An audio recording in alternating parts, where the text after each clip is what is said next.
I quit my job for a dream trip to Europe because the man I loved swore it was our new beginning.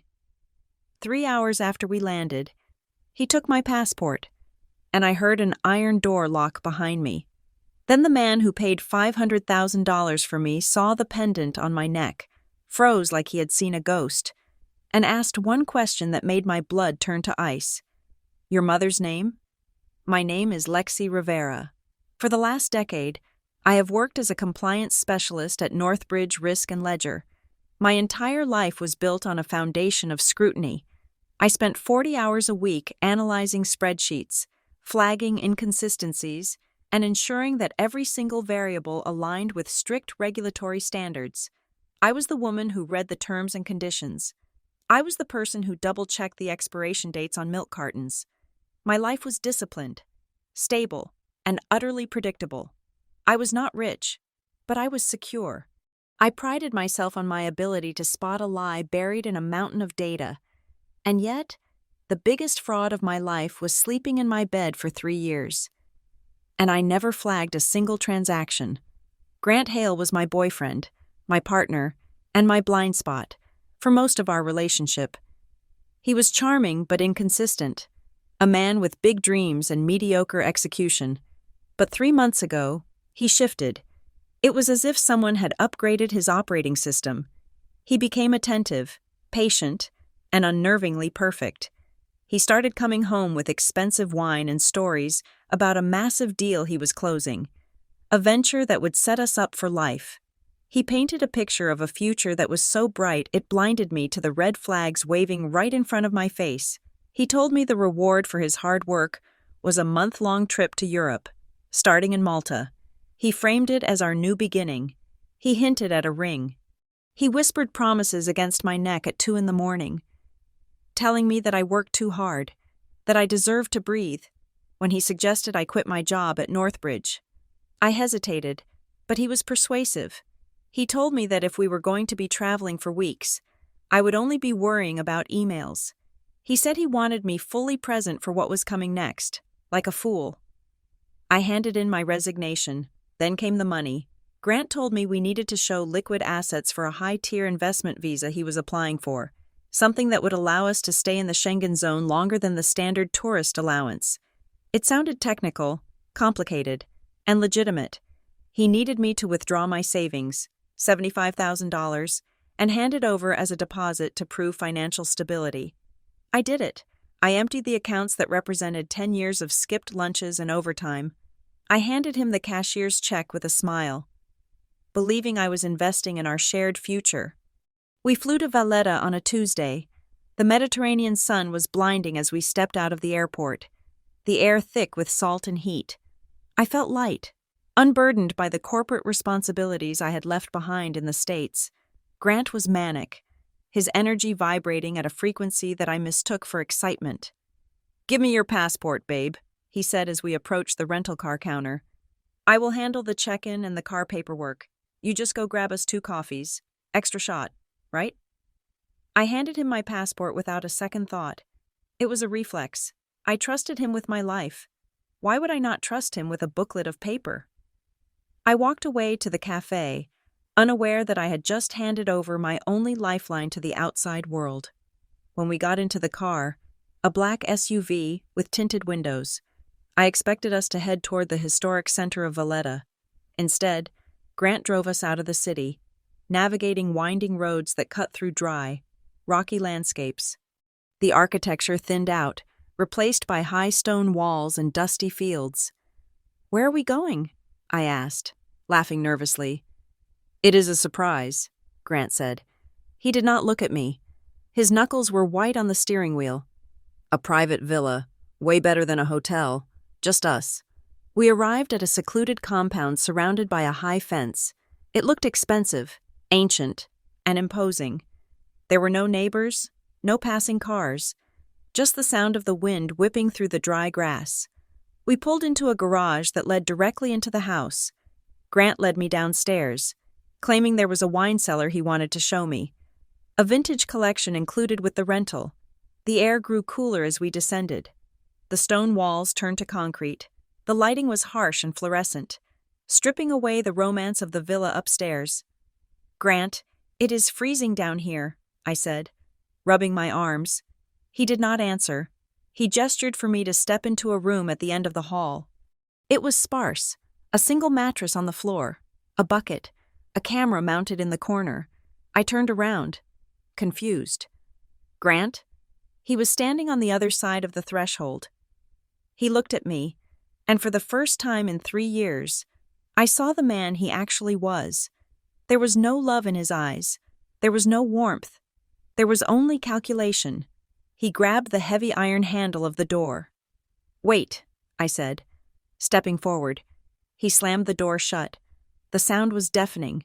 Clang. It sounded like a judge's gavel sentencing me to death. I heard the distinct grinding of a heavy deadbolt sliding into place. "Grant!" I screamed, throwing my weight against the metal. It did not budge. "Grant, this is not funny. Open the door." I scrambled for my phone, my hands shaking so hard I nearly dropped it. No service, no Wi-Fi, nothing. I was buried underground in a concrete box, thousands of miles from home, with a man who had just locked me in. Minutes passed, or maybe hours.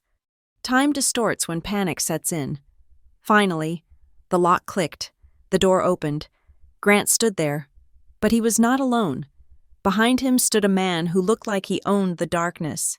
He was tall, dressed in a suit that cost more than my annual salary, with slicked-back dark hair and eyes that were terrifyingly calm. This was Dorian Valenti. He did not look like a thug. He looked like a CEO of a company that traded in human souls. Grant walked in. But he did not look at me. He looked at the floor. "Is this her?" Dorian asked. His voice was smooth, a low baritone that vibrated in the small room. "Yes," Grant said. His voice cracked. "Lexi Rivera. Clean health record. American citizen. No close family to miss her immediately.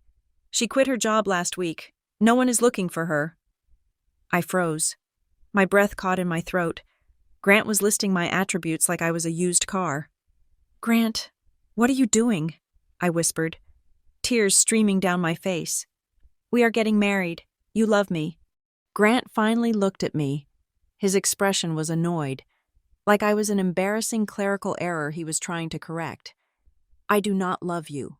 Lexi, I needed you. There is a difference. I owe people a lot of money. You are the only asset I had left." Dorian stepped forward.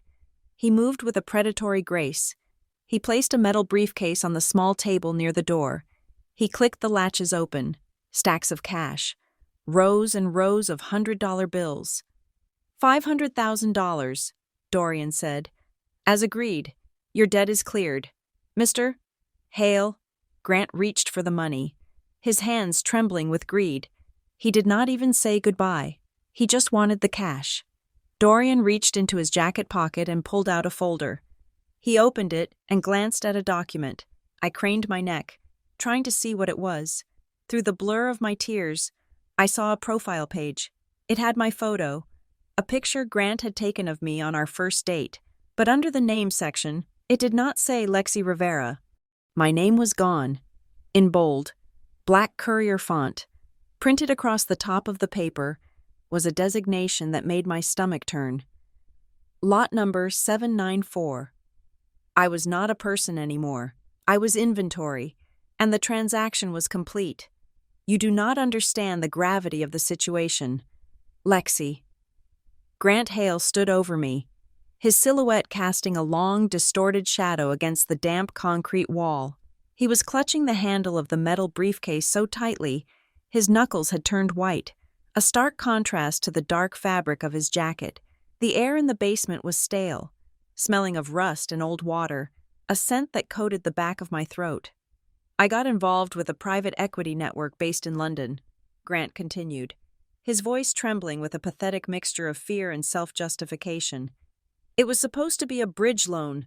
I thought I could leverage their capital for a tech acquisition, flip the asset, and pay them back with interest within a month. But the market turned. The regulatory approval stalled. I lost everything. Their principal, my collateral, everything." He began to pace the small room. his eyes darting to the heavy iron door as if he expected demons to burst through it. "These are not bank tellers. Lexi, they do not send demand letters. They send people like Dorian. Interest started compounding at 20% a week. When I missed the third payment, they sent me a video of my parents' house, taken from inside their living room while they slept. They gave me one option to clear the ledger. They needed a specific profile. Someone with clean vitals, a university education, no criminal record, and no immediate family entanglements. High-value stock." I sat on the floor, my wrists bound behind my back with coarse zip ties that bit into my skin. My mind, usually a fortress of logic and order, was threatening to collapse. But instinct, honed by 10 years of compliance work at Northbridge Risk and Ledger, kicked in. Panic was a liability. Panic skewed the data. I had to assess the environment. I forced my breathing to slow. Inhale for 4 seconds. Exhale for 4. I scanned the room. It was a converted storage cellar. Approximately 15 feet by 15 feet. There was one camera in the upper corner, blinking a slow, rhythmic red light. The ventilation grate near the ceiling was too small for a human, maybe 6 inches wide, and secured with hex bolts. I could hear the muffled sound of heavy boots shuffling in the hallway outside. 2 men, maybe 3. I was counting the variables. I was forcing myself to stay awake, to stay observant, to find the anomaly in the system that would let me survive.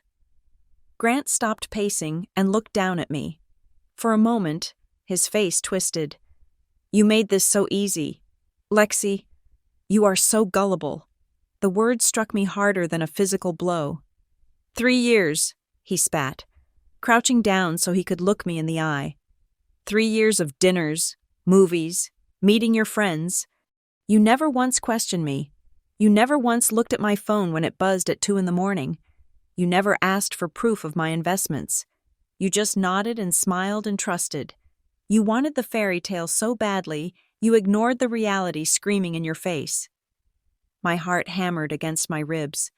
The betrayal was absolute. It was not just that he was selling me. It was that he had never loved me. Our entire relationship was a long con. A compliance check he had passed because I had failed to audit him. "I trusted you because I am a decent human being," I whispered, my voice hoarse.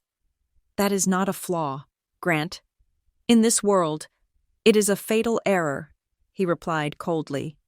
Dorian Valenti stepped forward.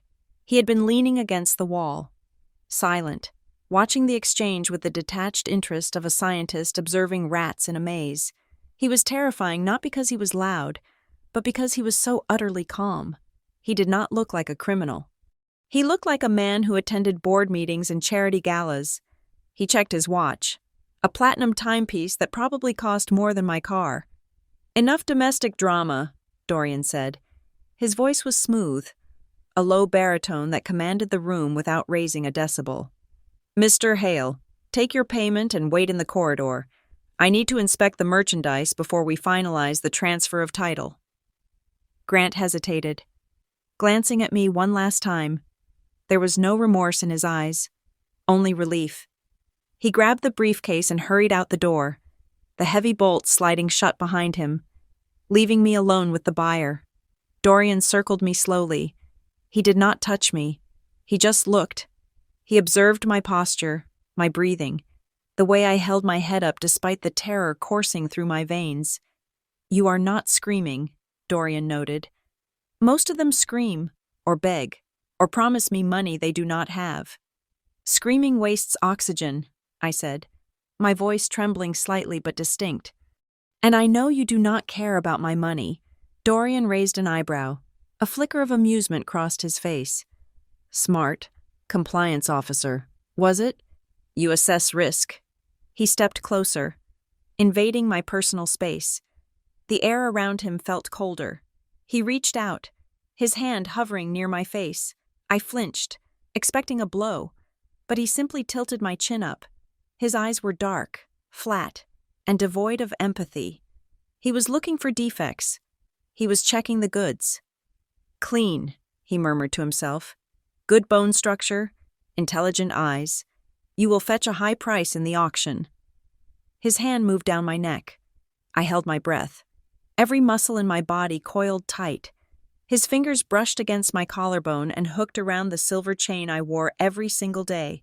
It was the one thing Grant had not taken, perhaps because it looked like costume jewelry. It was an antique silver locket, tarnished with age, shaped like a compass. It did not open to reveal a picture. It was heavy, solid, and comforting against my skin. "Interesting piece," Dorian said. "Victorian?" He flicked the catch open with his thumb. I braced myself for him to rip it from my neck. Dorian looked inside the locket. There was no photograph. There was only a small, intricate engraving on the inner lid. It was a symbol. A cardinal rose, the classic compass star, but the north point was replaced by a stylized, downward-pointing dagger. Beneath it were 3 tiny stars. The reaction was instantaneous. Dorian Valenti, the man who radiated absolute control, froze. His entire body went rigid. The color drained from his face so fast, it was as if someone had opened a vein. His pupils dilated, swallowing the irises, turning his eyes into black pools of terror. His hand, which had been holding the locket, recoiled as if the silver had suddenly turned red hot. He stumbled back a step, then another. He looked at the locket swinging from my neck, then up at my face, then back at the locket. He was breathing hard, shallow gasps that sounded like he was drowning. "Where?" His voice cracked. He cleared his throat and tried again, but the smoothness was gone, replaced by a jagged edge of panic. "Where did you get that?" I stared at him, confused by the sudden shift. The predator had just turned into the prey. "My mother gave it to me," I said cautiously. Dorian looked like he was about to be sick. He wiped a sheen of sweat from his upper lip.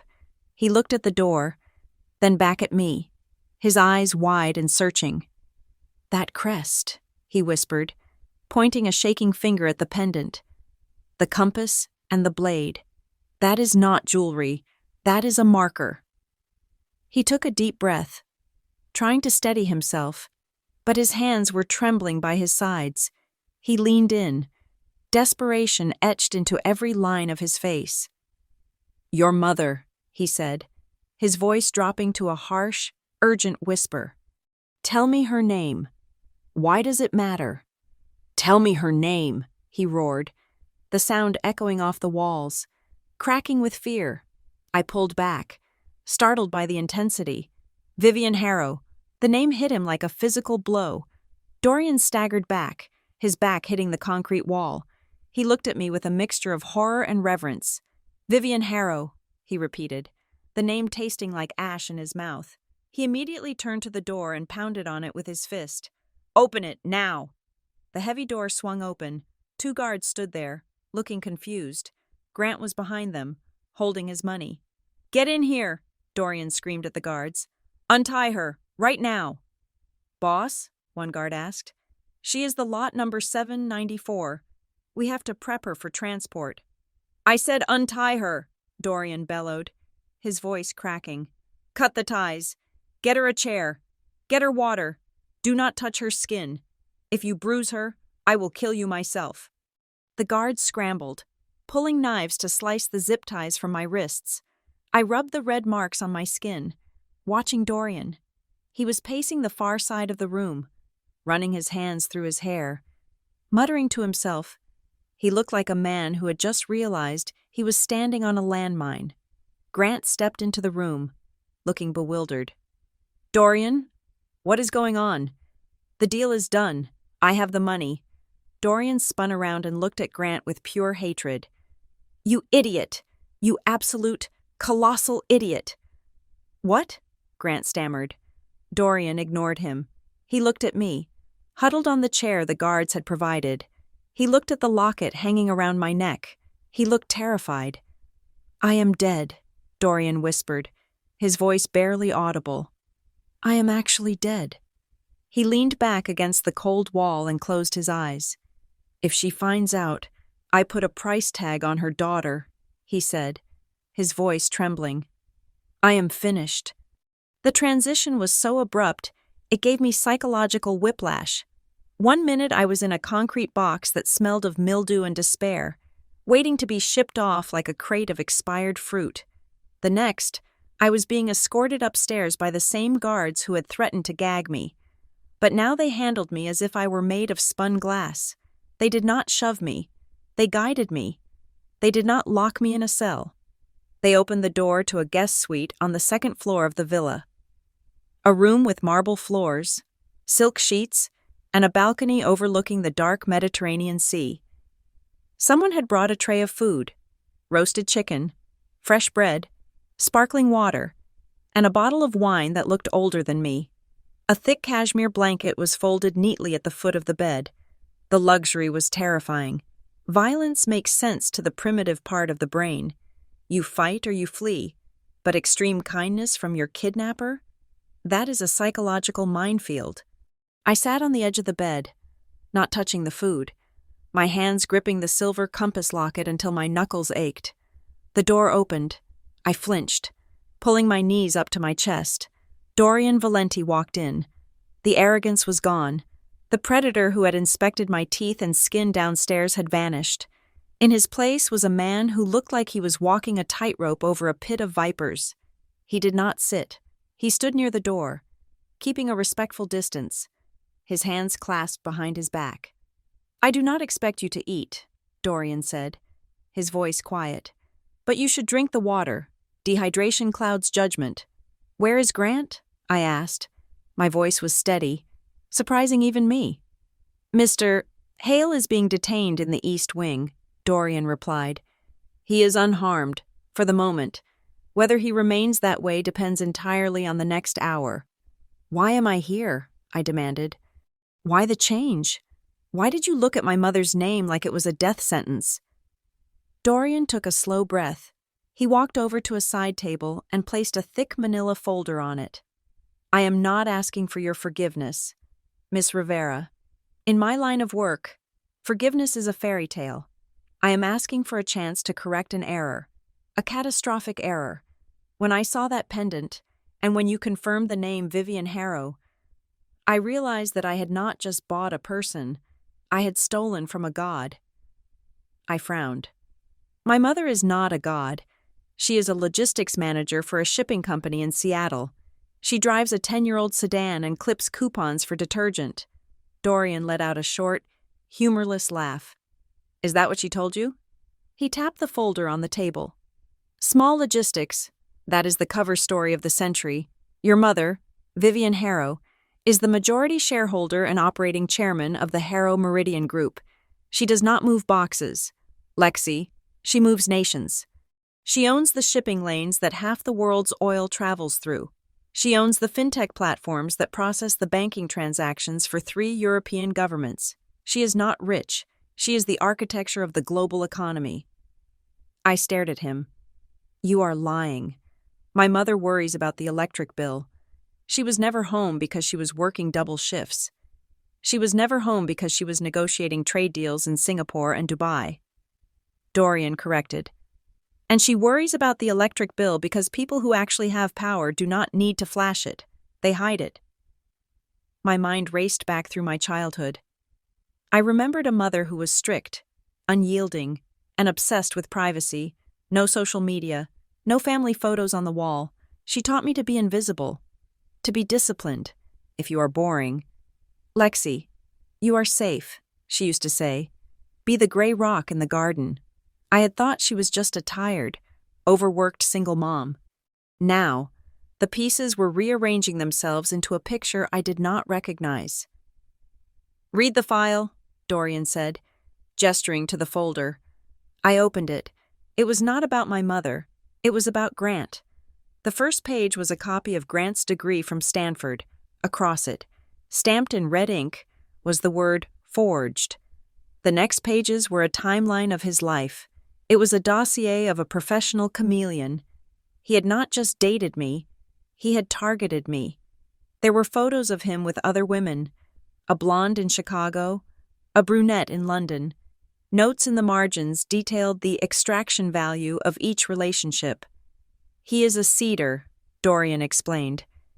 "He finds women who fit a specific psychological profile, Lonely, stable, financially secure, but emotionally starved. He mirrors their desires. He becomes the perfect man. And then, when the hook is set, he drains them. I flipped the page and saw a bank transfer record. The $75,000 I had withdrawn. That money, Dorian said softly. You thought it was your savings. It was not. When you initiated that withdrawal for an investment visa, you triggered a release clause in a dormant trust fund your mother set up for you the day you were born. Grant did not just steal your salary. He skimmed from a capital account worth $40 million. That is why the transaction went through so fast. That is why the alarm bells didn't ring at your bank. The Harrow Group's internal system approved it because it recognized your biometric signature. I felt sick. The betrayal was a physical weight in my stomach. Grant knew. He had known the whole time. He wasn't just a boyfriend who panicked and sold me. He was a parasite who had been feeding on a host he knew was royalty. But if she is so powerful, I whispered, the paper shaking in my hand. If she is this titan you say she is, why am I here? Why was I sold? Why did she let me live a lie? Dorian picked up a tablet from the desk and swiped the screen. He turned it toward me. It showed a live news feed from a financial network. The headline scrolled across the bottom in urgent red letters. Port of Valletta. Operation suspended indefinitely. Harrow Meridian Group invokes Security Protocol 9. Look at the timestamp, Dorian said. This happened 12 minutes ago, right after I made a phone call to a specific number associated with that pendant. I looked at the screen. Ships were stopping. Cranes were freezing. A multi-billion-dollar logistical hub had just been paralyzed.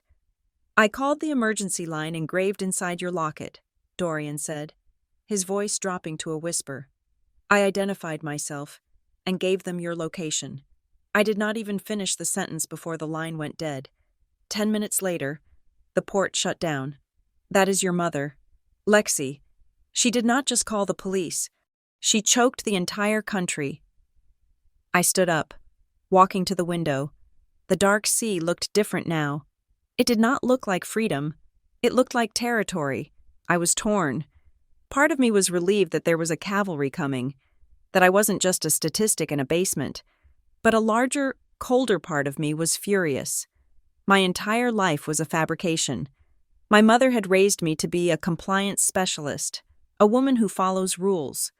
While she was the one writing them, she had hidden her world from me, ostensibly to protect me, but in doing so, she had left me defenseless. I was a sheep who didn't know she was a wolf's daughter, so I walked right into the slaughterhouse. She kept you in the dark to keep you clean, Dorian said. Reading my expression, in our world, knowledge is a target. If you don't know who you are, your enemies can't use you as leverage, or so she thought. She failed, I said bitterly. I was used anyway. Yes, Dorian agreed. Because Grant found a crack in the armor, and he paused, looking at his hands. I almost widened that crack into a grave. The room fell silent. The air was thick with the tension of waiting. I looked at the locket again, the compass, the dagger. It wasn't a keepsake, it was a panic button, and I had been wearing it to business meetings and grocery runs for 20 years. Clueless. Suddenly, a phone rang. It wasn't the hotel phone. It was a satellite phone in Dorian's jacket pocket. The sound was sharp, piercing the silence like a drill. Dorian stiffened. He pulled the phone out. He did not look at the caller ID. He knew who it was. He answered it, bringing the device to his ear with a slow, deliberate movement. He stood up straighter, his heels clicking together instinctively, like a soldier facing a general. Valenti speaking, he said. He listened. He said nothing for 10 seconds. His face went pale, then resolved into a mask of grim acceptance. Understood, he said. The coordinates are secure. The girl is safe. He listened for one more second, then lowered the phone. He looked at me. His eyes were wide, reflecting a mixture of awe and absolute dread. Is it the police? I asked. Dorian shook his head slowly. No, he said. Police follow laws. This is something else." He walked to the door and opened it, gesturing for me to stay put. Then he turned back, his voice hollow. "Ma'am is on the way." The silence that descended on the villa was not the absence of sound, it was the absence of air. I expected sirens. I expected a tactical team kicking down the doors with shouting and flashlights. Instead, the heavy oak door to my room opened with a soft, precise click. Vivian Harrow walked in. She looked exactly as I remembered her from Thanksgiving dinners and hurried phone calls, yet she was a complete stranger. She wore a charcoal suit that was tailored to a terrifying perfection.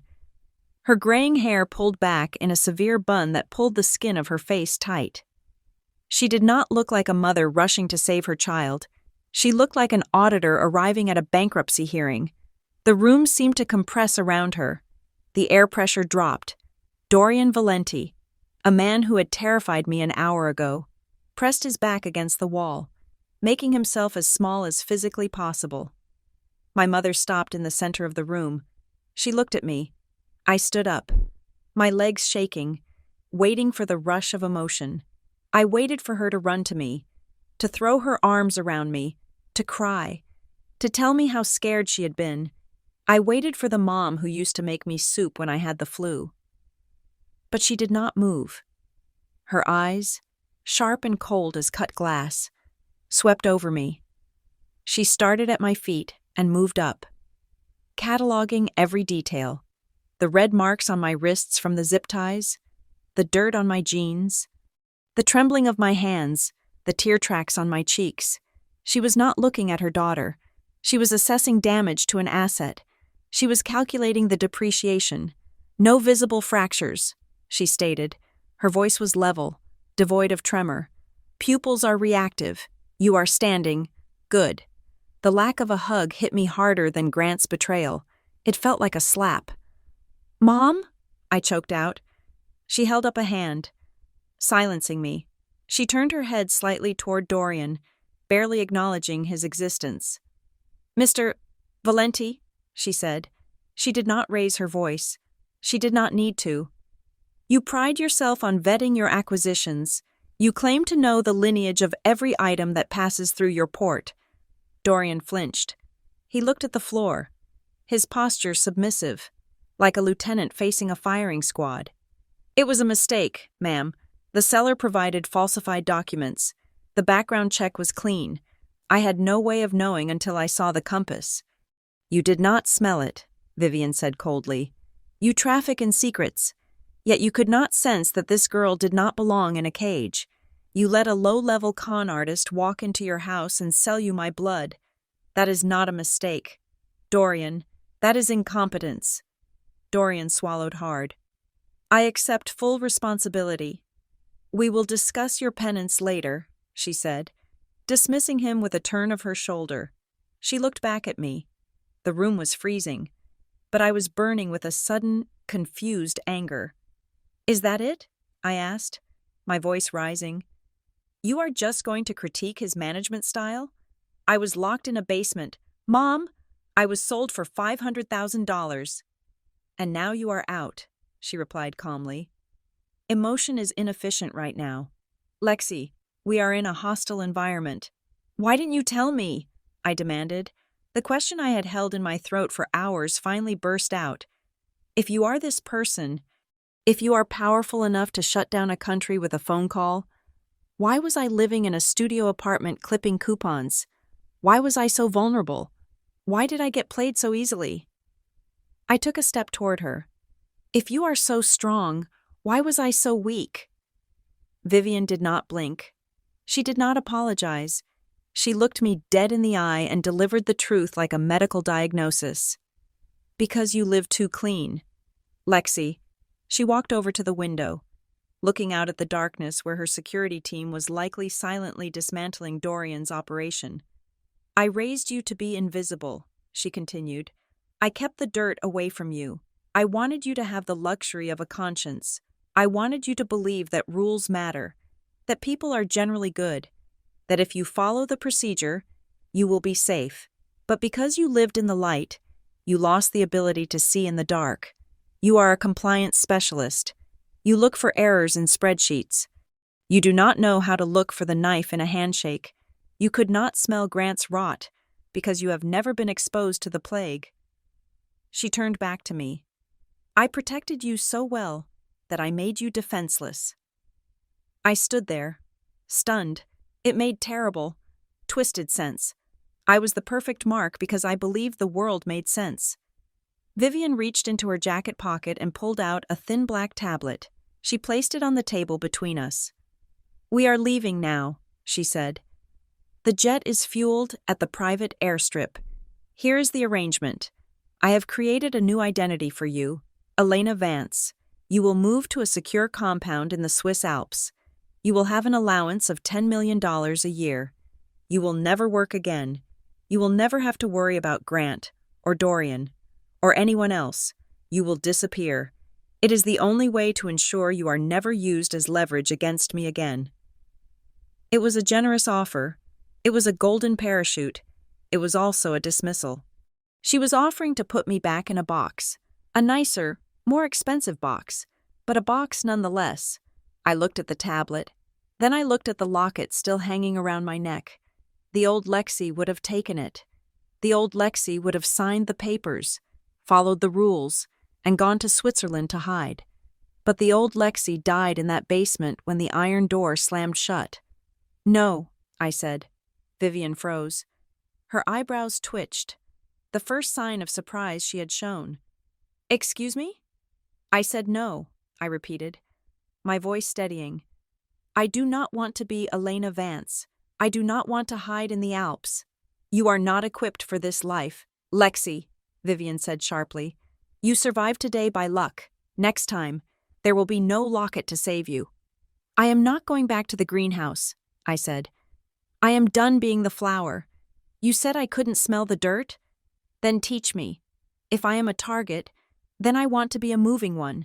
I want to know who Grant is working for. I want to know why he picked me. Vivian studied me. For a long, agonizing minute. She said nothing.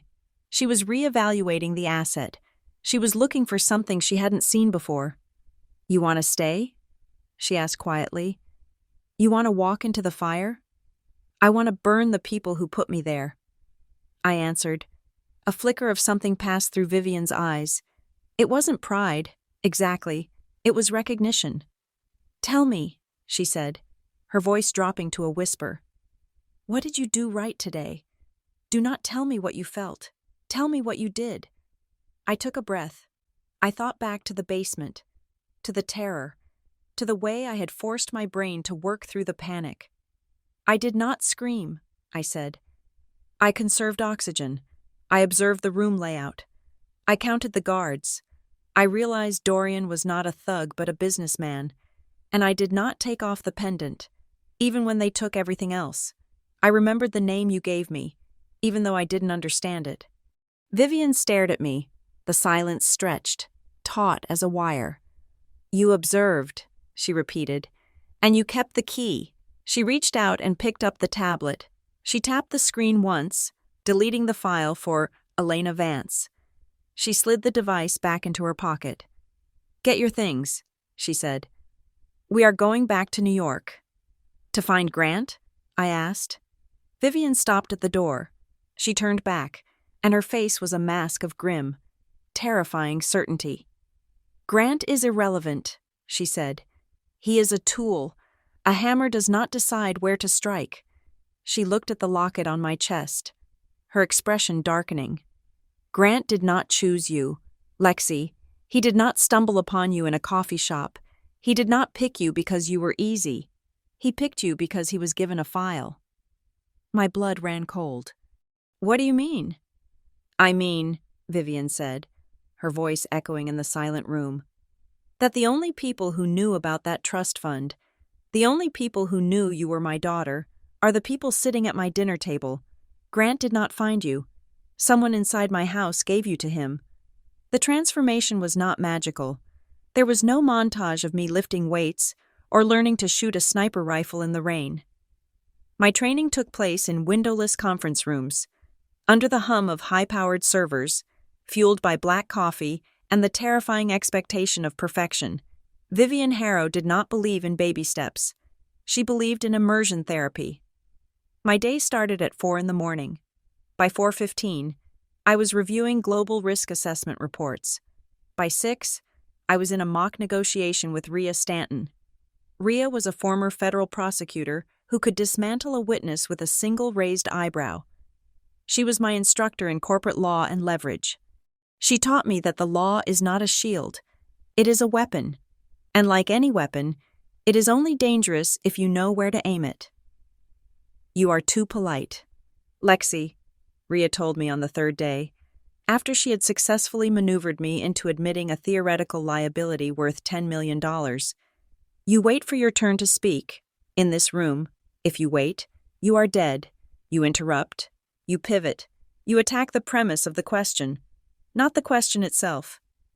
At 10 in the morning, I moved to Caleb Knox. Caleb was the director of security for the Harrow Meridian Group. He was a mountain of a man who moved with disturbing silence. He did not teach me karate. He taught me situational awareness.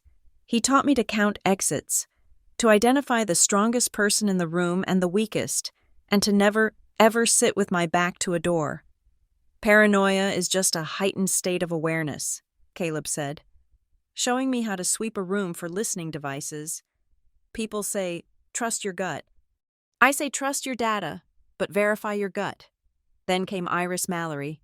Iris was younger than me, with neon blue tips in her hair and a mind that processed code faster than I could read English. She was the head of forensics and data intelligence. She showed me how Grant had built his profile of me. She showed me how easy it was to harvest a person's life from their digital footprint. You liked a post about vintage Italian architecture 2 years ago, Iris said, scrolling through a timeline on the screen. That is why he took you to Malta. You ordered Thai food on rainy Tuesdays. That is why he brought you takeout on stormy nights. He did not have intuition. Lexi, he had a data set. But the hardest lessons came from Vivian herself. Every evening at 8, my mother would sit across from me at a mahogany table. There were no papers, just conversation. She taught me to read people. She taught me that a liar will often make too much eye contact, not too little. She taught me that when someone is hiding something, their feet often point toward the exit, even if their body is facing you. Ask a question, Vivian commanded. Then wait. Do not fill the silence. People are uncomfortable with silence. They will fill it with the truth just to stop the quiet. I watched her face. Searching for the mother I thought I knew, I realized then that her coldness was not a lack of love. It was a callous. She had hardened herself because she was holding up a sky that was constantly trying to fall. She loved me enough to let me hate her, provided I stayed alive. One night, she pointed to the locket around my neck. Do you know what that is? She asked. Dorian called it a marker, I said. It is a signal, Vivian corrected. The compass and the blade. It is the insignia of an old alliance, a network of logistics brokers, intelligence officers, and financiers who operate outside the standard geopolitical grid. We call it the Compact. When Dorian saw that, he didn't see jewelry. He saw a diplomatic immunity he dared not violate. You are not just my daughter, Lexi. As long as you wear that, you are a protected entity under the oldest laws of the black market. I touched the silver medal. It felt heavier now. So, I am walking around with a target on my back and a shield on my chest. Precisely, she said. The first real breakthrough came on a Tuesday. 2 weeks after my return, Iris Mallory called me into the server room. The air was frigid, kept cold to protect the machines. I ran a retrospective audit on your personal calendar, Iris said, pulling up a grid of dates on the main screen. I wanted to see when Grant started syncing his movements with yours. I met him 3 years ago, I said. Yes, Iris nodded. But look at this. She pointed to a log entry from 4 months before I met Grant. Someone accessed your private cloud calendar, Iris explained. They didn't hack it. They logged in with an admin key, a key that belongs to the Harrow Meridian executive server. I stared at the screen. The date was clear. Someone inside my mother's company had been tracking my schedule before Grant even knew my name. It was a setup from the start, I whispered. They didn't just capitalize on a bad boyfriend. They hired him. Or they guided him, Iris corrected. Someone fed him your location. Someone paved the road. Armed with this knowledge, Vivian decided it was time to flush out the game. I was to attend my first board meeting. The boardroom was on the top floor of the Harrow Tower in Manhattan. The view was breathtaking, but the atmosphere inside was suffocating. 12 people sat around a table that cost more than my first apartment. These were the captains of industry, men and women who controlled shipping lines, energy grids, and banking consortiums. And then there was Miles Keenan. Miles was the family lawyer. He had been a fixture in my childhood, the man who brought me peppermint candies and remembered my birthday when my mother was away. He was 60, with silver hair and a smile that seemed permanently etched onto his face. He stood up as I entered, his arms spread wide. "Lexi," he exclaimed. "My God, it is good to see you. When Vivian told us you were taking an interest in the family business, I was overjoyed. You look remarkably well." He gripped my shoulders. His hands were warm, his eyes were crinkling at the corners. He was the picture of benevolent affection. "Thank you, Miles," I said. I forced myself to apply Vivian's lesson. Watch the feet. His body was facing me, embracing me, but his left foot was turned slightly outward. Pointing toward the door, he wanted to run. "I am just here to learn," I lied smoothly. "Mother thinks it is time I understood the legacy." "And so you should," Miles beamed. "We are all here to support you. Anything you need. You just ask Uncle Miles." I sat down at the right hand of my mother. I didn't speak. I observed. I watched who drank water when the topic of internal security came up. I watched who checked their phone when Vivian mentioned the Malta incident. Midway through the meeting, my phone buzzed in my pocket. It was a dedicated, encrypted line that only 3 people had the number for. I slid the phone onto my lap under the table. It was a text message from an unknown number. "Nice suit, Lexi, but the necklace doesn't match. We need that pendant. Give it up, or the next trip won't be to a villa." My heart skipped a beat, but I did not flinch. I did not look around the room. I kept my face impassive, exactly as Caleb had taught me. I slowly looked up and scanned the table. Miles was listening intently to the CFO. He looked completely relaxed, but then I saw it. His hand was resting on the table. His index finger was tapping a rhythmic, nervous beat against the mahogany. Tap, tap, tap. I slid the phone over to Vivian. She glanced down. Her expression did not change. Not a muscle twitched in her face. She read the threat, then looked at the time on the wall clock. She leaned over to me, her voice so low it was barely a breath against my ear. "Keep looking forward," she whispered. "Do not react. You are pulling the snakes out of the hole. Lexi." She paused, and for the first time, I heard a vibration of pure, cold rage in her voice. "And this snake," she added, "is not in Malta. He is sitting in this room." The betrayal was not a singular event. It was an ecosystem. Vivian called me into her private study 3 days after the board meeting. The room was soundproofed, the windows made of bullet-resistant glass. She placed a single sheet of paper on the desk. It was a duty roster from 3 years ago, the exact week I met Grant. "You had a shadow detail." "Lexi," Vivian said, her voice tight. 4 guards rotating on 8-hour shifts. They were instructed to watch you from a distance, never to interfere, but to report any anomalies. I never told you because I wanted you to feel normal. I looked at the roster. On the dates corresponding to my first date with Grant, the cells were empty. "Someone issued a stand-down order," Vivian explained. "They used a high-level executive override code to pull your protection detail for 48 hours, just long enough for Grant to make contact without being vetted, just long enough for him to charm you without my security team running a background check on his plates." "Who has that code?" I asked. 6 people, she replied, "and all of them are people I trust with my life." The circle of suspicion had just tightened into a noose. I spent the next 6 hours in the server room with Iris. We were hunting ghosts. The standard log showed nothing, so we started looking for the absence of data. We looked for the silence. "Here," Iris said, pointing to a string of code on the monitor. "See this time gap? It is 17 seconds, on a corporate server. 17 seconds of inactivity is impossible. There are always pings, updates, background checks. A 17-second gap means someone paused the recording, executed a command, and then unpaused it. Can you trace the user ID?" Iris frowned. "It points to Arthur Penhaligon." My stomach dropped. Arthur was the estate manager. He had taught me how to ride a bike. He was the man who sneaked me extra dessert when Vivian was on a diet. "No," I said immediately. "That is wrong. The data says it is him." "Lexi," Iris argued gently. "His terminal initiated the stand-down. It is too loud," I insisted.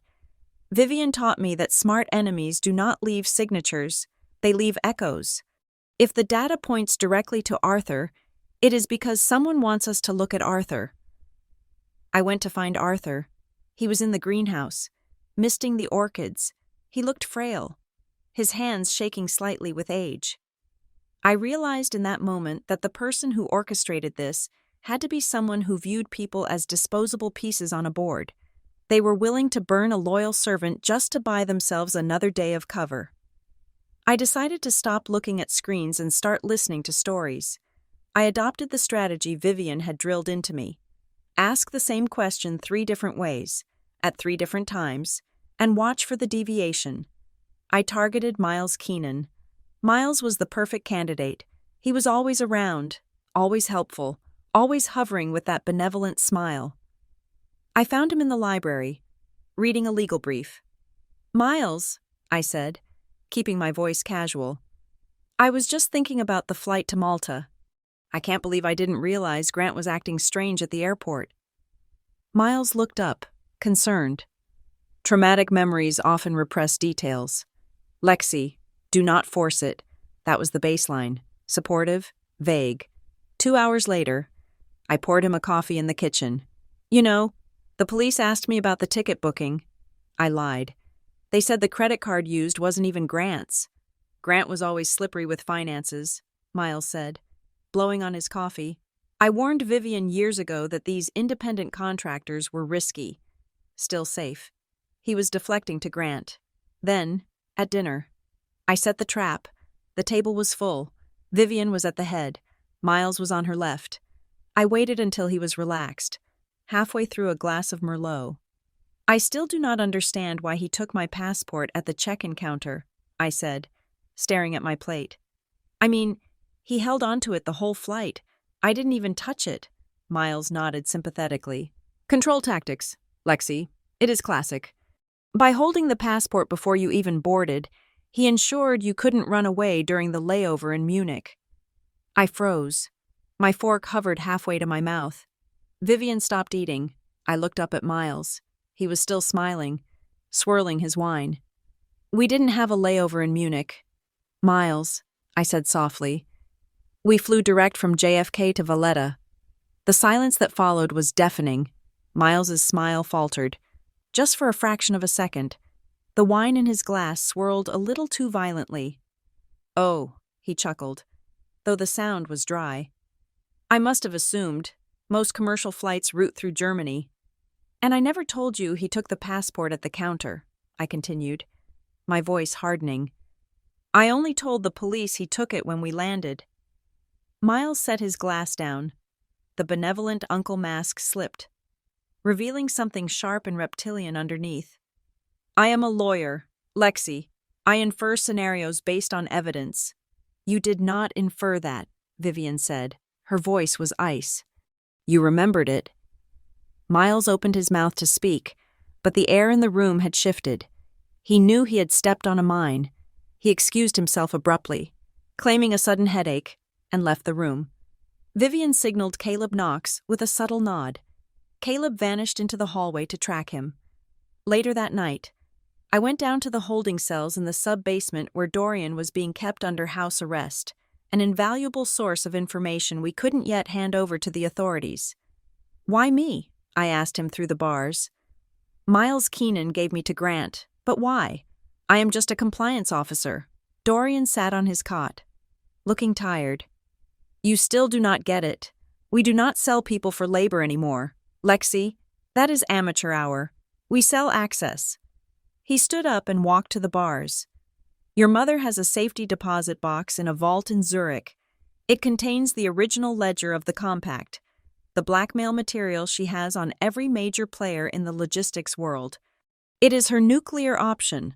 That box requires 3 things to open: a biometric scan of a blood relative, a digital key, and a physical object to complete the circuit." He pointed to my chest. "The locket," I whispered. "The compass," Dorian corrected. "Grant was supposed to bring you to the vault. He was going to force you to scan your hand, insert the locket, and unlock the box. Once the ledger was gone, you would have been disposed of. Miles didn't want you out of the way. He wanted the keys to the kingdom." I was not just a victim. I was a walking, breathing skeleton key. My phone vibrated. I pulled it out, expecting a report from Caleb. It was not Caleb. It was a text from a number I didn't know. But the attached image made my blood turn to slush. It was a photo of a woman bound to a chair in a dimly lit warehouse. Her head was slumped forward, her blonde hair messy. Tessa Monroe, my best friend. The only person in the world who knew me as Lexi the girl. Not Lexi the heiress. She was a kindergarten teacher. She had nothing to do with shipping lanes or black markets. She was innocent. The text message below the photo was short. "Come to the cargo terminal at Baltimore Harbor, Dock 4, 11:30 tonight, alone. If you bring the guards, Tessa dies. If you do not bring the necklace, Tessa dies." I stared at the screen. The time was 11 o'clock. I had 30 minutes.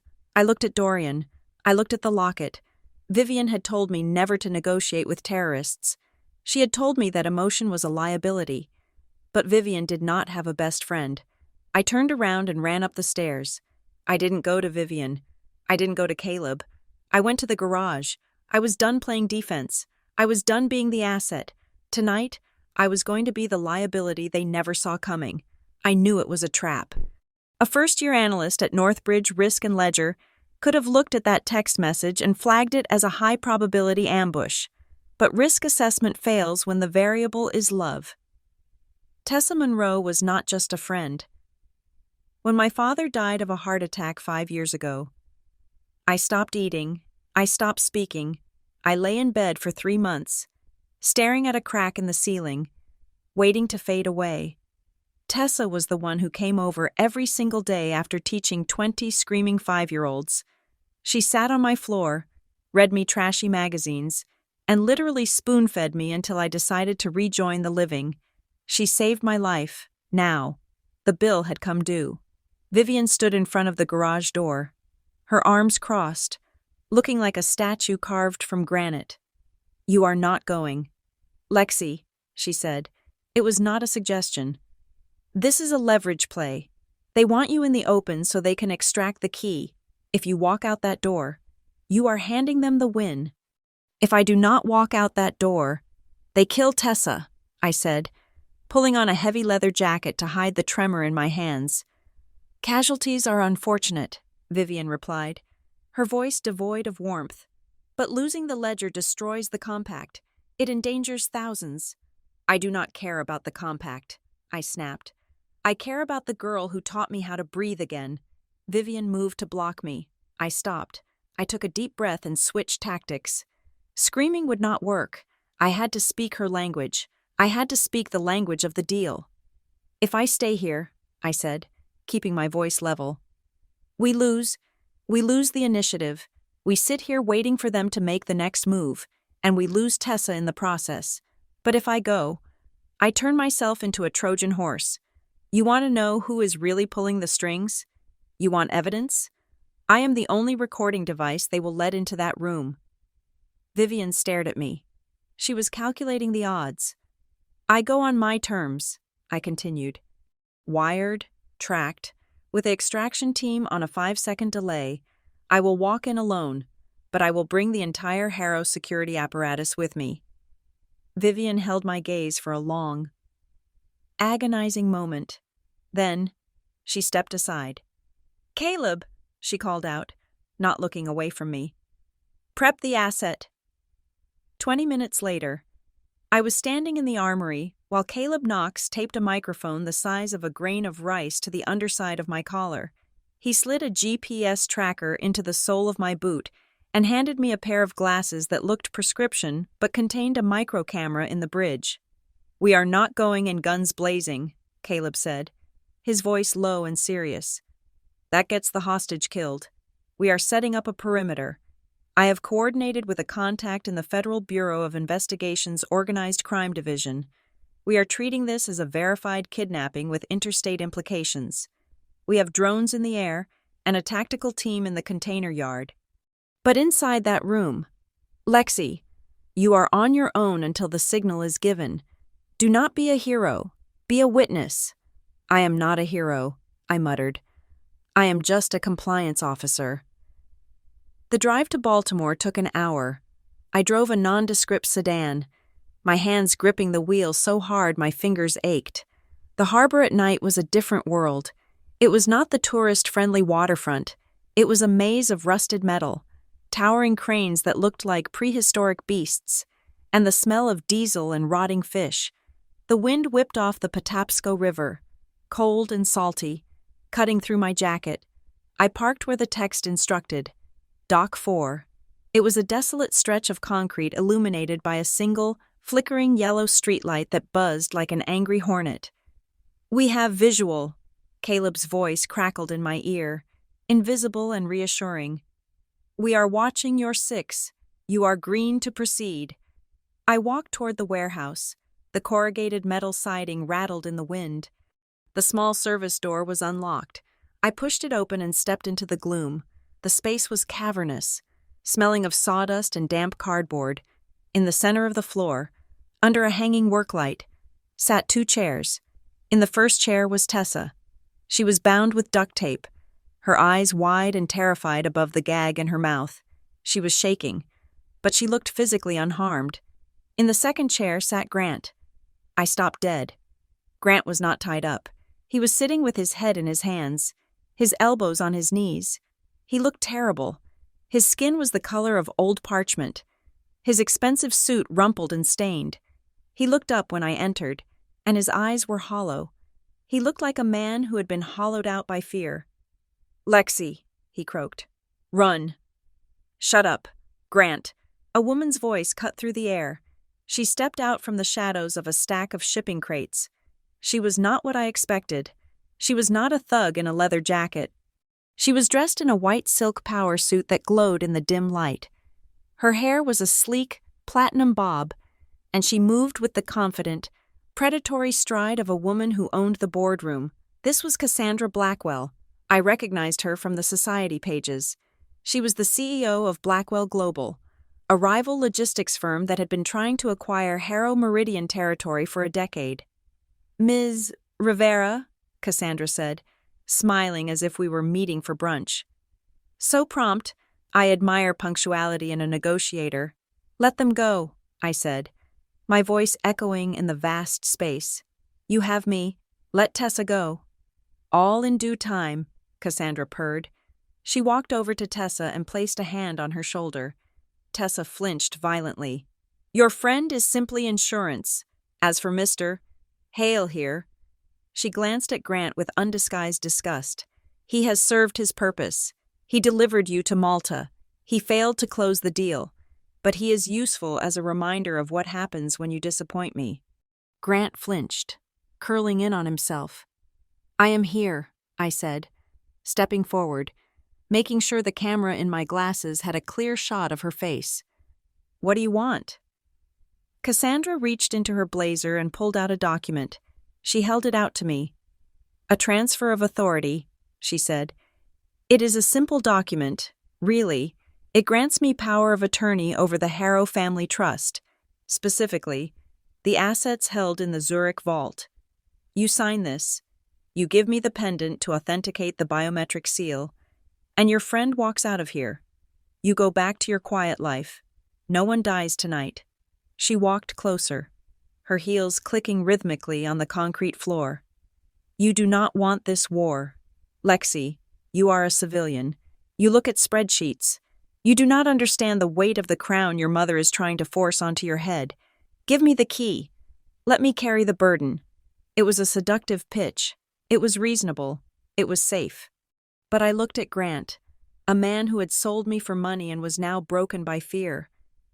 I looked at Tessa, the innocent bystander dragged into this hell because of my lineage. "You are not asking for a burden," I said, my voice steady. "You are asking for a weapon.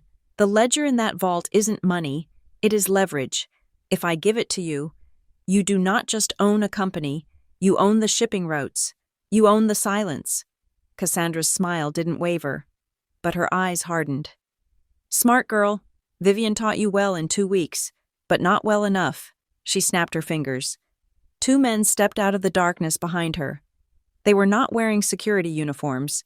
They were wearing police tactical gear, badges, guns. My heart hammered. If they were cops, or dirty cops, Caleb's team couldn't engage without starting a massacre. "You see," Cassandra said softly, leaning in close enough for me to smell her expensive perfume. "You think you are playing a game of chess with me, but you are not looking at the whole board." She gestured to Grant, who was trembling. "You think Grant betrayed you?" She laughed, a soft, chilling sound. "Grant is a nobody, a pawn. He did what he was told, because he has a gambling debt the size of a small country." She leaned closer, her eyes locking onto mine, her voice dropping to a conspiratorial whisper that I knew the microphone was picking up perfectly. "Grant is not the one who told us about your flight. He is not the one who cleared your security detail. He is not the one who gave us the codes to your mother's server." My blood ran cold. "Who?" I whispered. Cassandra grinned, the expression of a shark sensing blood in the water. "The traitor is not on his side, darling," she said, pointing a manicured finger at Grant. "The traitor sits in your mother's boardroom." I slumped against the cold metal pillar, letting my shoulders drop. I forced my breathing to become shallow and ragged. I let the tears that had been threatening to spill finally run down my cheeks. I was not crying because I was weak. I was crying because that is what Cassandra Blackwell expected from a compliance officer who was out of her depth. "Please," I sobbed, my voice cracking perfectly. "I do not care about the money. I do not care about the shipping lanes or the compact or any of it. I just want my friend back." I saw the tension in Cassandra's shoulders release. She smiled, a triumphant, predatory curl of her lips. She saw exactly what she wanted to see. A broken girl who was ready to fold. "Wise choice," Cassandra said, stepping closer. "The hero complex is so outdated. Lexi, survival is much more chic." "I will sign the transfer," I stammered, wiping my eyes with the back of my hand. "I will give you the pendant, but you have to promise me that you are not just doing this for the money. If I give you the keys to my mother's kingdom, I need to know you are not going to burn it down just for a payday." Cassandra laughed, a sharp, brittle sound that echoed in the vast warehouse. "Money?" she spat, her composure cracking just enough to let the venom seep through. "You think this is about a quarterly earnings report? Your mother destroyed my family. Lexi, 30 years ago, Vivian Harrow didn't just outbid my father. She produced a dossier, a file of evidence so damning it didn't just bankrupt him, it erased him from society.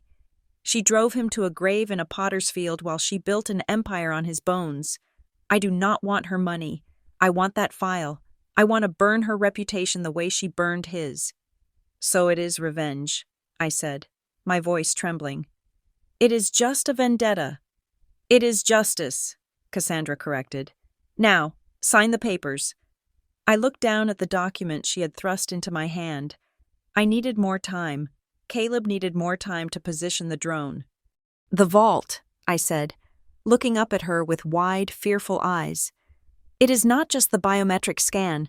The locket alone will not work. There is a secondary authentication protocol. You need the answer to a security question. The system asks for the mother's name, but it is not Vivian Harrow. If you enter the wrong name 3 times, the contents are incinerated. Cassandra rolled her eyes, her patience fraying. I am aware of the challenge response protocol. Lexi, do not treat me like an amateur. I know the name isn't Vivian. It is the name she abandoned in 1995. My heart skipped a beat. She knew. She knew details that were buried so deep even Iris Mallory hadn't found them. I glanced toward the far edge of the warehouse, in the shadows, barely visible near a stack of rusted shipping containers. A figure moved. It was Dorian. He was not rushing in with a gun. He was standing perfectly still, holding a tablet up, angling it toward us. He was the silent witness, ensuring that every word Cassandra spoke was being logged on a server in Zurich. You seem very confident, I said, straightening my posture slightly. But you are forgetting one thing. Vivian Harrow does not play fair. Cassandra sneered. She snapped her fingers again. From the darkness behind her, 6 men stepped forward. They were dressed in dark blue uniforms with police insignias. They had badges. They had service weapons on their hips. I know Vivian doesn't play fair, Cassandra said. That is why I brought the law.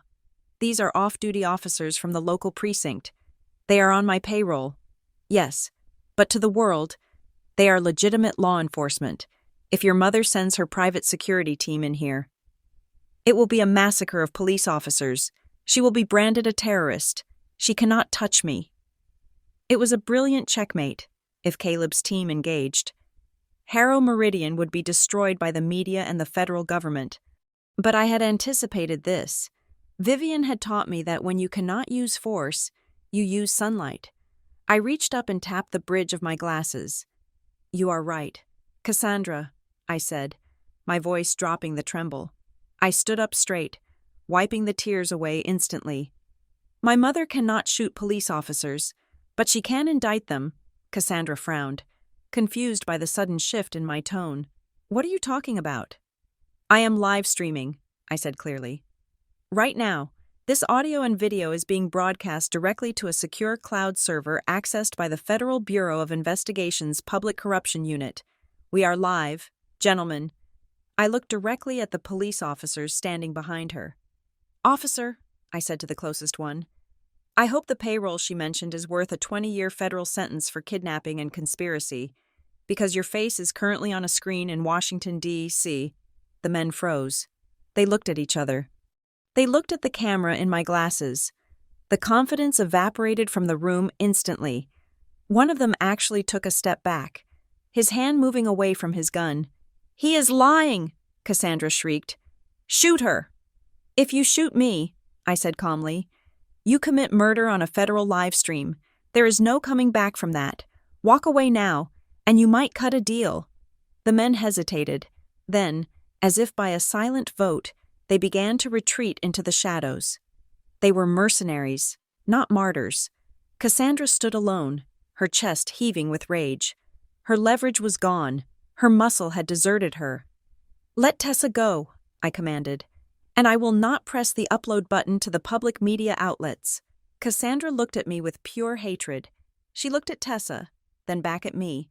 She shoved Tessa's chair forward. Go, she spat.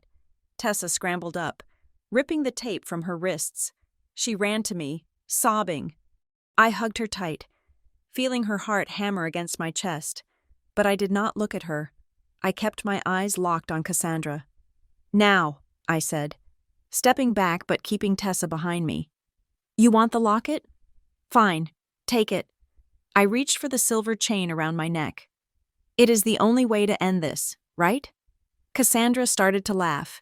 It was a low, bubbling sound that grew into a cackle. She shook her head, looking at me with a mixture of pity and amusement. Oh, Lexi, she said, you really are new to this game. I paused, my hand on the clasp. What? You think you have the key? Cassandra asked. You think Vivian would let you walk into a trap with the actual key to her empire around your neck? She reached into her pocket. You are wearing a decoy. You stupid girl. Cassandra pulled her hand out. Dangling from her fingers was a silver compass locket. It looked identical to mine, the tarnished silver, the heavy chain.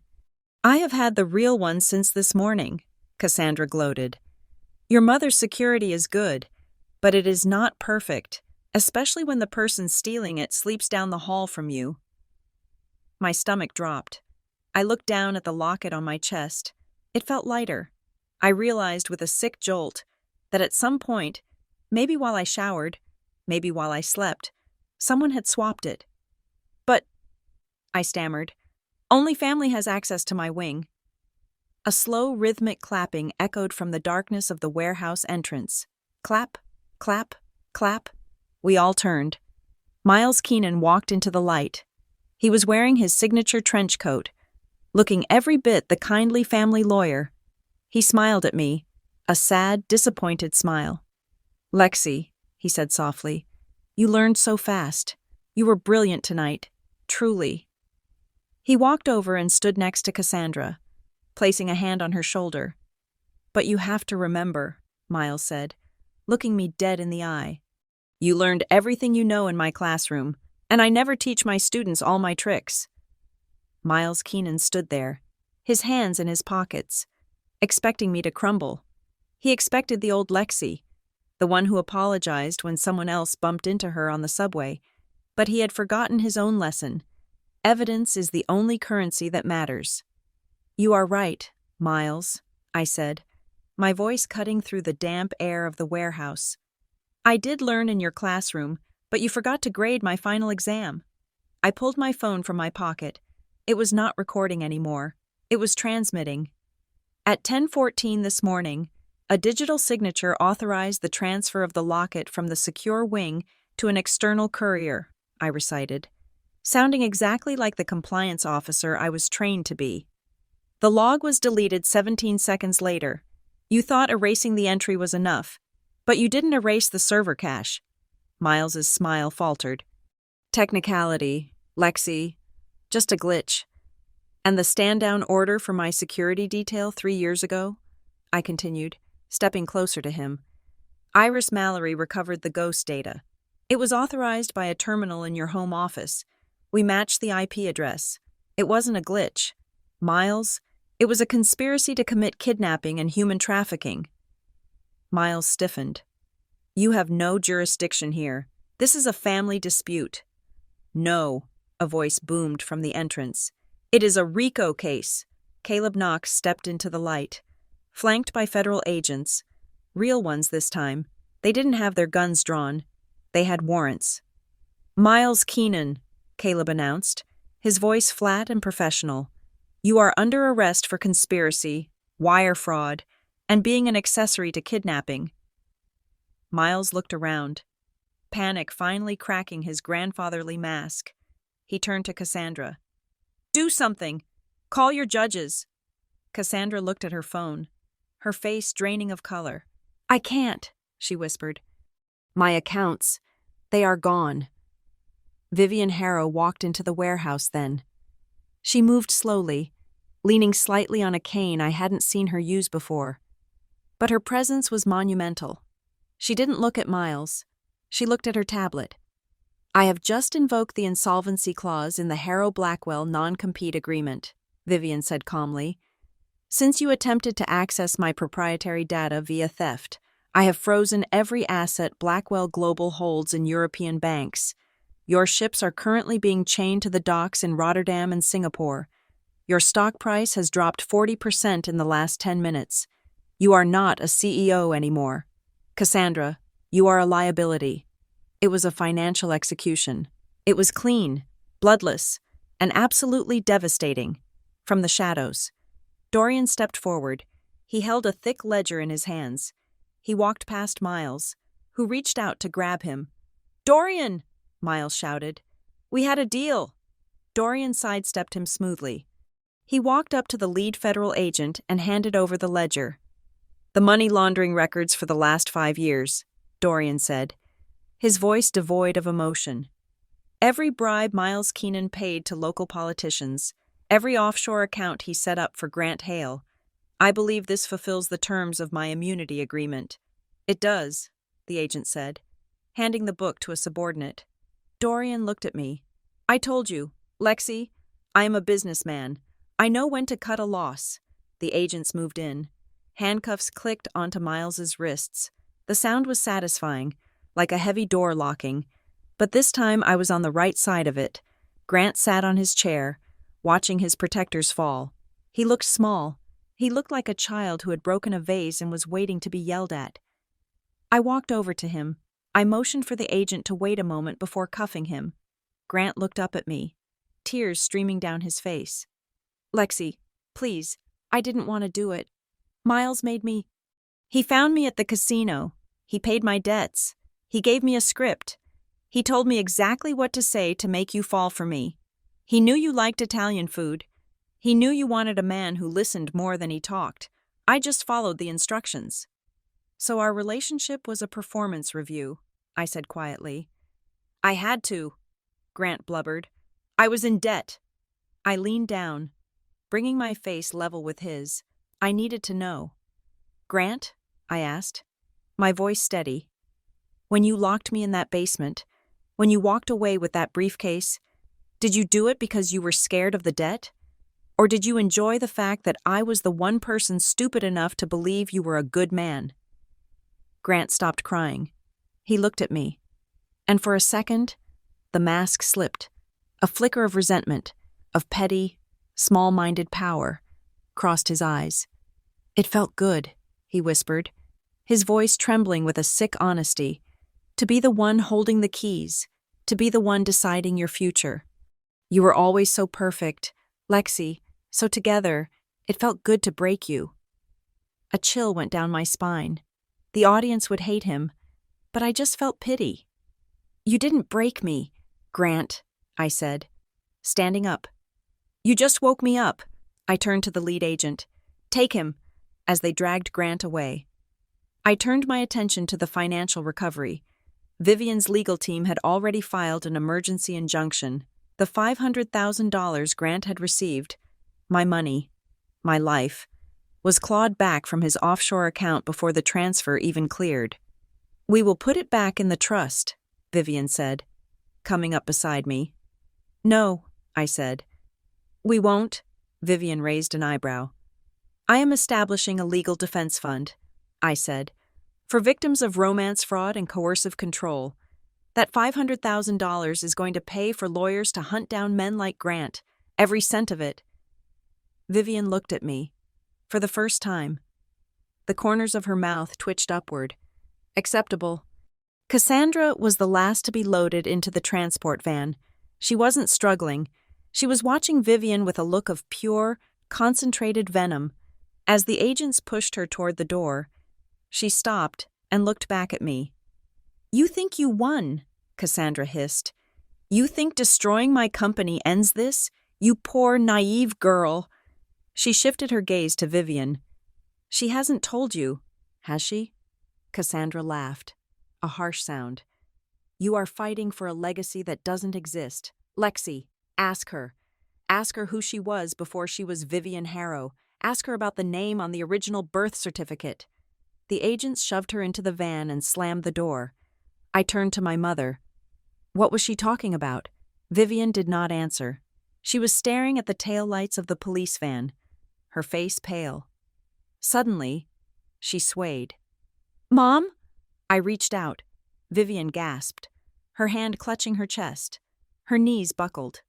I caught her just before she hit the concrete, her weight dragging me down with her. Medic! Caleb screamed, sprinting toward us. We need a medic! Vivian's skin was clammy, her breath coming in short, shallow gasps. Her eyes were unfocused. It is the pills, she wheezed. My heart medication. Someone, switch them. My mind raced. Miles was in cuffs. Cassandra was in a van. Grant was gone. Dorian was cooperating. Who was left? Who could have gotten close enough to tamper with her medicine cabinet? Vivian reached up, her hand trembling violently. She grabbed the front of my shirt, pulling me down close to her lips. She was fading fast. Lexi, she whispered, the life draining out of her voice. Cassandra was right. She fumbled for my hand. pressing something cold into it. It was the locket, the real one, which she had retrieved from Cassandra's evidence bag moments before. The name, Vivian gasped, her eyes wide with fear. The mother's name. On the security question, Vivian Harrow, I said, crying now. It is Vivian Harrow. No, she breathed, her eyes rolling back. That is just the name I bought. The real name is not real. The chaos at the warehouse was a smokescreen. While the federal agents were processing Miles and Cassandra, I was not looking at the criminals in handcuffs. I was looking at the logistics of a heart attack. My mother, Vivian Harrow, was a woman who scheduled her health checkups with the same rigor she applied to corporate mergers. She did not miss doses. She did not make mistakes. As the paramedics loaded her onto the stretcher, Caleb Knox handed me the pill bottle found in her jacket pocket. It looked standard. The label was correct. But I was a compliance officer. I noticed the tiny, almost invisible discrepancy in the batch number printed on the foil seal. I did not go to the hospital immediately. I went to the server room. Iris Mallory and I spent 4 hours tracing the supply chain of that single bottle of medication. It had not been tampered with at the pharmacy. It had not been swapped by Miles or Cassandra, who were blocked from the penthouse. The digital trail led to a singular override command issued 48 hours ago, a request to expedite a medical delivery directly to the executive suite, bypassing the standard security screen. The digital signature on that request belonged to Harper Wills. Harper Wills, the chief operating officer of Harrow Meridian, the man who had been my mother's right hand for 20 years, the man who sent me birthday cards, the man who was currently sitting in the boardroom, undoubtedly drafting a press release about Vivian's tragic and sudden incapacitation. He was not just a traitor, he was the architect. At 8 o'clock the next morning, the board of directors convened for an emergency session. The atmosphere was somber. Harper sat at the head of the table, his face a mask of practiced grief. "We must be pragmatic," Harper was saying, his voice smooth and reassuring. "With Vivian in critical condition and the company facing a PR crisis from the events in Baltimore, we need steady leadership. I am prepared to step in as interim CEO to calm the markets." The heavy double doors swung open. I walked in. I was not wearing the jeans and leather jacket from the warehouse. I was wearing a tailored black suit that mirrored my mother's armor. I did not walk to the observer's chair in the corner where I usually sat. I walked straight to the head of the table. Harper paused, a flicker of annoyance crossing his face. "Lexi, my dear, you should be at the hospital. This is a closed session for the executive committee." "I am the executive committee," I said. My voice did not shake. I pulled out the chair at the head of the table, my mother's chair, and sat down. "Lexi," Harper said, his tone turning condescending, "we understand you are emotional, but you are not a board member. You are a compliance specialist. You do not have the clearance to be here." "Actually," I said, placing a single file folder on the polished mahogany table, "I have the highest clearance in the room." I opened the folder. "I know what you did. Harper, I know you didn't work for Cassandra Blackwell. You used her. You fed her information about my mother's old rivalries to wind her up like a toy soldier. You knew she would attack. You knew Miles was greedy, so you let him orchestrate the kidnapping to get me out of the way. You used Grant as a disposable tool to break me." Harper chuckled, looking around the table at the other directors. "This is absurd. Grief has clearly clouded your judgment. You wanted Vivian gone," I continued, ignoring him. "But you couldn't kill her, because that would trigger an external investigation. You needed her to fail. You needed a scandal. You needed her daughter to be sold into trafficking so you could swoop in, save the company from the reputational fallout, and force the board to vote her out for negligence. But when I survived, you panicked. You switched her medication to induce a cardiac event to finish the job." "That is a slanderous accusation," Harper snapped, standing up. "Where is your proof? Do you have a recording? A text message?" "I am not careless like Miles." "No," I said. You are not careless. You are arrogant. You thought you could bypass the internal audit because you wrote the audit protocols. I projected an image onto the main screen behind me.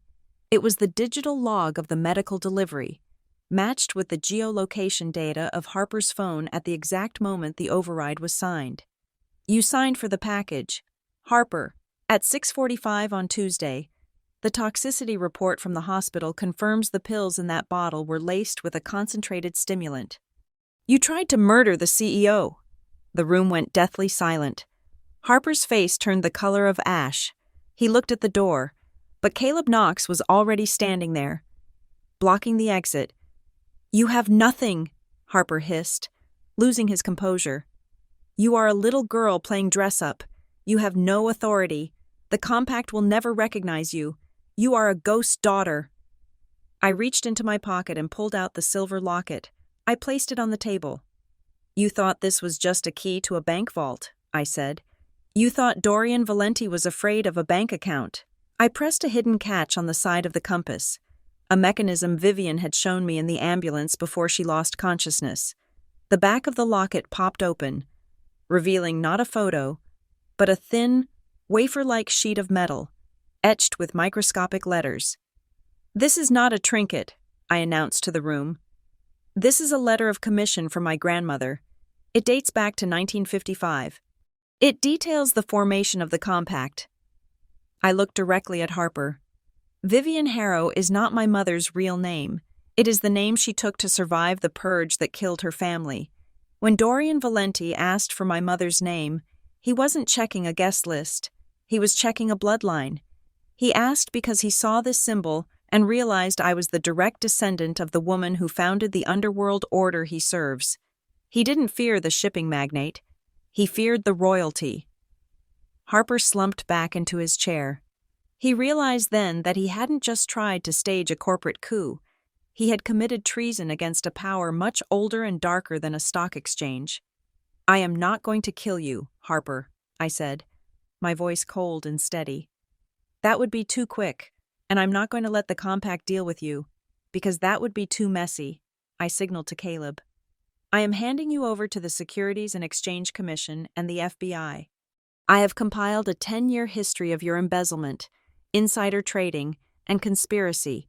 You will be crushed by the very laws you thought you were above.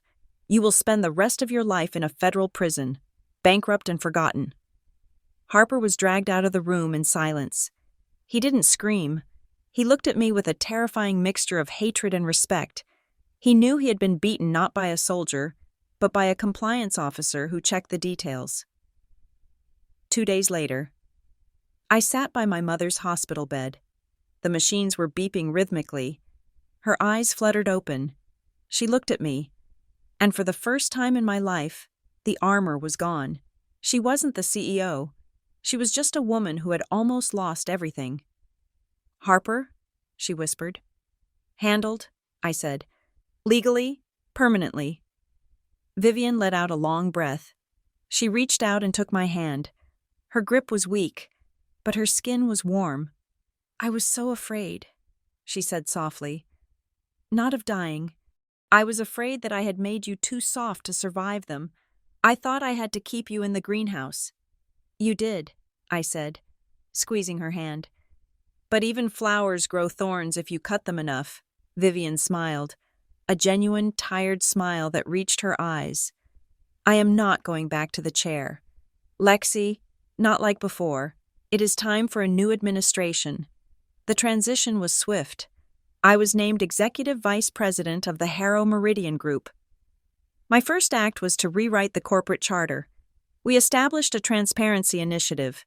We created a dedicated division funded by the assets seized from Blackwell and Harper to hunt down human trafficking networks using logistical supply chains. I took the tools of the dark world, the surveillance, the data, the leverage, and turned them into weapons to protect the people who couldn't protect themselves. I was no longer the girl who clipped coupons. I was the woman who balanced the scales. 1 month later, I walked out of the Harrow Tower. The air was crisp, smelling of rain and asphalt. I felt the weight of the silver locket against my chest. a constant reminder of who I was and the blood that ran in my veins. My phone buzzed in my pocket. I pulled it out. It was a text message from an encrypted number. The same frequency used by the Lockett's emergency channel. "Welcome to the compact, Miss Rivera." I looked up at the skyline, at the city that moved and breathed because of the networks I now controlled. I didn't feel fear. I didn't feel the urge to hide. I closed my hand around the compass, feeling the sharp point of the engraved star against my palm. I knew exactly where I was going. Thank you so much for listening to this story. I would love to know where you are tuning in from. So please leave a comment below sharing your location and your thoughts on Lexi's journey.